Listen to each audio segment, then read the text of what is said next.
नागपूर जिल्ह्यातील धापेवाडा हे माननीय नितीनजी गडकरी केंद्रीय मंत्री यांचे जन्मगाव. या धापेवाडा गावचं दुसरं वैशिष्ट्य असं की या धापेवाड्याची जी लोकसंख्या आहे ती अर्ध्यापेक्षा जास्त विणकर समाज या धापेवाड्यामध्ये राहतो.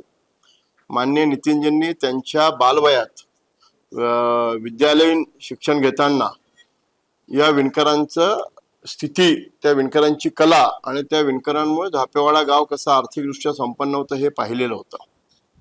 परंतु काळाच्या ओघात साधारणतः 90च्या दशकामध्ये ही विणकरांची कला लोप पावत गेली.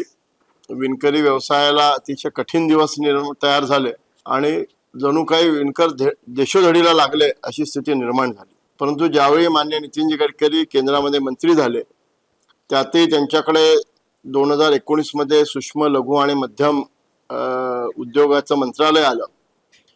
वस्त्रोद्योग मंत्रालयाच्या बद्दल त्यांना माहिती होती आणि वस्त्रोद्योग आणि या सूक्ष्म लघु आणि मध्यम मंत्रालयाच्या माध्यमातून धापेवाडा या गावी ज्याप्रमाणे शेतकऱ्यांची फार्मर प्रोड्युसर कंपनी असते तशी त्यांनी तिथे Dhapewada weavers textile producer company स्थापन केली.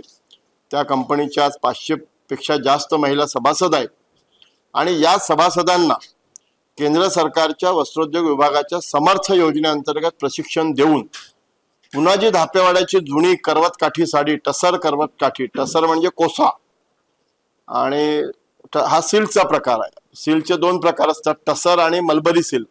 मलबरी सिल्क हे शेतामध्ये तुतीचे झाडं आणि त्याचे कोश तयार होऊन होते. कोसा जो आहे तो जंगलामध्ये ऐन आणि खैर याच्या झाडावर त्या अळीपासून कोश तयार होते. तर ही टसर करवत काठी साडी याचं प्रशिक्षण देऊन पुन्हा धापेवाडा येथे त्यांनी हँडलूमच्या माध्यमातून आणि या विवर्स प्रोड्युसर कंपनीच्या माध्यमातून महिलांना रोजगार उपलब्ध करून दिला.